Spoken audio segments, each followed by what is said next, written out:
Kick off your shoes and pick up a controller? Today, I want to help you get the Astronomer's Orb Mastery 3 achievement in Halls of Torment. In order to get this achievement, you have to deal 3 million damage with the Astronomer's Orb ability. Like all the other Tier 3 Mastery achievements, this can feel a bit overwhelming, especially with Astronomer's Orbs, which can be tricky to use depending on the upgrade path you choose. But with a little bit of preparation and careful ability upgrade selections, you can reduce the difficulty in getting to that damage threshold. If you follow the tips in this guide, you'll be better prepared and will get you that achievement. In order to get to that 3 million damage, we're going to focus on 4 things. Astronomer's Orb enhancements you should take, which stats you should focus on, the best characters for this achievement, and the best map to attempt the achievement. But before we get started, let's take a brief moment to discuss gear. As usual, gear is helpful, but I don't have the best equipment. If you have better gear, naturally you'll have an easier chance to get this achievement done. Since the orbs count as summons, if you have the Shepherd's Boon amulet, definitely use it for this challenge. The amulet provides health regen and increases summon damage when you're at max health. Now that that's done, let's get right into it. Let's first talk about Astronomer's Orbs. The ability creates a ring of orbs that circle around the player at a set distance. While it's a great ability to use, it's tough to get the 3 million damage with. The orbs aren't the easiest to hit with if you have early abilities active, or if you're the wrong character you can kill enemies outside of the orb range, so they never get a chance to hit. We can overcome these weaknesses by focusing on increasing Astronomer's Orb's raw damage, and by giving them a chance to hit more often. As such, the number 1 ability upgrade you want to get is Inner Orbit.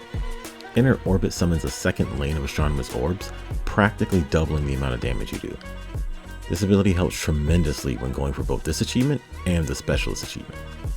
It's certainly possible to get to 3 million damage without this upgrade, but it makes it so much easier, especially towards the final minutes of the run when enemies are constantly spawning. The Inner Orbit upgrade only unlocks after you complete Astronomer's Orb Mastery 2, which is dealing 1.5 million damage. So if you don't have that achievement, you'll need to do that one first. And don't forget, you can't select ability upgrades until after you get that ability to rank 3. So if you're wondering why Inner Orbs hasn't shown up yet, you may not have it ranked up enough. Electrified Orbs is also good, just not as good as Inner Orbit. If you use some rerolls and still can't get Inner Orbit to show up, don't feel bad about taking Electrified Orbs. As for other ability upgrades, you want to focus mainly on anything that boosts orb damage. Just be careful about the Mass upgrade. The Mass upgrade increases your damage, but reduces the orb range, meaning that the orbs will have a smaller orbit radius. This isn't a bad deal for melee characters, but for ranged characters like the Archer, it can be a bit problematic. If the radius is too small, you'll likely kill the enemies before they have a chance to be dealt damage by the orbs. It may not be the biggest deal, but it's something to keep in mind. You don't really need any other abilities to complete this challenge, and in fact, it's preferable that you don't get anything other than Astronomer's Orbs. This will keep your level up upgrades limited to just traits and the orb upgrades. Next, let's go over some stats that you should focus on upgrading. You may not know this, but abilities benefit from your stats in some pretty unique ways. You should check out Hanu in your abilities menu. You might be surprised at what you learn. Without a doubt, the most important stat you want to increase is Multi-Strike. Multi-Strike increases the amount of orbs that get summoned. At base you have 5 orbs, but with enough Multi-Strike you can get up to 8 or more. And you know what's cooler than having 8 orbs? Having 16 orbs thanks to Inner Orbit doubling your orb count. That's right, the inner ring of orbs keys off the same stats that the outer does, making each stat upgrade that much more effective. Once again, I cannot stress the importance of Inner Orbit. The second most important stat is movement speed. A higher movement speed makes the orbs themselves spin faster, resulting in more hits. Some characters move faster than others at base, but it's not really much to make a difference. Just make sure you don't stack so much movement speed that you have trouble controlling your character. At a distant third, the next stat you want to focus on is area. Area increases the size of the orbs. Bigger orbs hit more targets, which means more damage. While having larger orbs is no doubt fun, it just isn't as important as boosting Multi-Strike.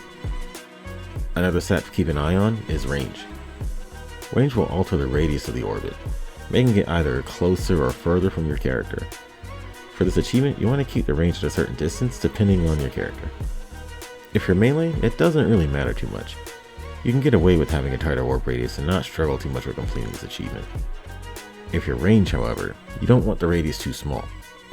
As I previously mentioned, you run the danger of defeating enemies before your orbs have a chance to deal damage. As you're attempting this challenge, just pay attention to your orb distance and make sure you adjust accordingly. Other than that, you can never go wrong with increasing damage. Or, depending on your character, increasing either crit chance or crit bonus. Speaking of characters, your character choice will affect how you attack this achievement, mainly due to the previously mentioned range issue with the orbs. For that reason, I find that melee characters work best. You don't have to worry about managing your range, and you can keep maneuvering the orbs into hitting enemies. Again, it isn't impossible to complete with range classes. After all, I did it with the Beast Huntress. But this guide is about making it as easy as possible to complete. With that in mind, melee is the way to go. However, a special case can be made for the Warlock. Remember when I said the orbs count as summons? Well, the Warlock gets quite a few traits that increase the damage of summons, meaning that the Warlock can get to some ridiculous damage with the orbs. The issue is trying to make sure your orbs lands hits through all your specters, but it might be worth the trade-off. That's just one of the fun things about this game. All the abilities and items have these neat little interactions. Always check your traits and abilities tab and see what tags your abilities have. Again, you might be amazed at what you discover. Finally, let's discuss the best place to get this achievement. The good news is that it honestly doesn't matter too much. You can get this achievement on any map, although I think that the Forgotten Viaduct might be the most difficult. You just need to survive for as long as possible. Getting to the final third of the run is the goal, as there are just so many enemy spawns that occur after that point. In the run where I got the achievement, at the 10 minute and 2 second left mark, I had under 900,000 damage done. A majority of my damage happened in that final third of the run. During this time, you want to make sure that you have your orbs doing as much damage as possible. This means being aware of where they are and trying to constantly position them to hit as many enemies as you can. This can be a bit challenging at first given how chaotic these runs can get, but you'll find it becomes second nature as you keep at it.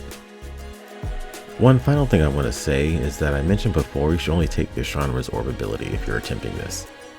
I want to take a second to reiterate that that isn't necessarily true. You can take other abilities you want, and as you can see in my run, I had 3 total. It's just that the more abilities you have, the more damage is spread out. And with more abilities comes more options to choose from when you level up, meaning you have less of a chance to nail those Astronomer's orb upgrades. It's just something to keep in mind as you're completing runs. I say this in my other Halls of Torment videos, but you really want to minimize the amount of abilities you take. Sticking with 2 or 3 tends to be the best in terms of prioritizing level up upgrades. And that's it.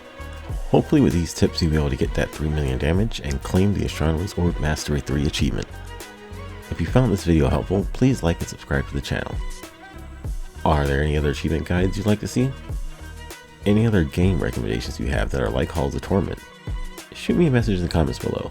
I enjoy making these videos and want to help others enjoy these great games. Thank you for watching and good luck on all your future runs.